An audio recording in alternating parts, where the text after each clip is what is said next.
why today I've seen you. I'm very happy. I just wish that you continue becoming available and consulting with my office, because it's important that chairs also consult with my office, especially on issues of public importance such as public petitions.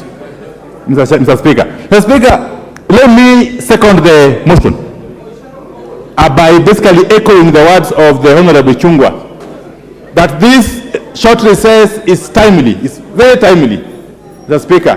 And I must thank the House Business Committee for having exercised its discretion to revise the calendar of the House to accommodate the need for members to be with their constituents, especially now that the financial year has come to an end.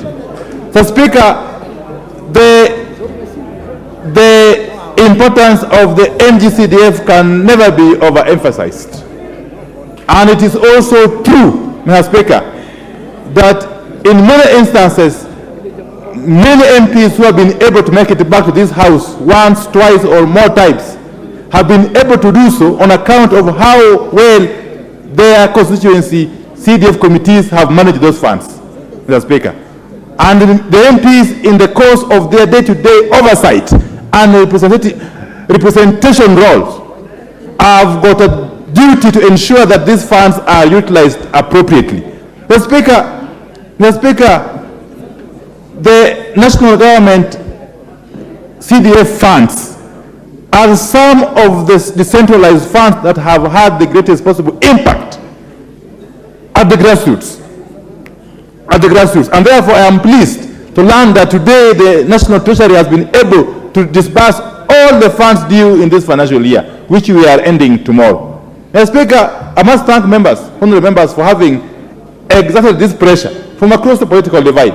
Because without that pressure, this money wouldn't have come, Mr. Speaker, I can tell you. From past experience, we have never had the opportunity to have this money disbursed before the close of the financial year. Now, this is a first one on account of the pressure that has been exerted by members of this House. So that pressure must continue, so that even as we start a new financial year, these disbursements must be made on timely basis, so that these monies can be used to do the work they are meant to do, Mr. Speaker. Mr. Speaker, as we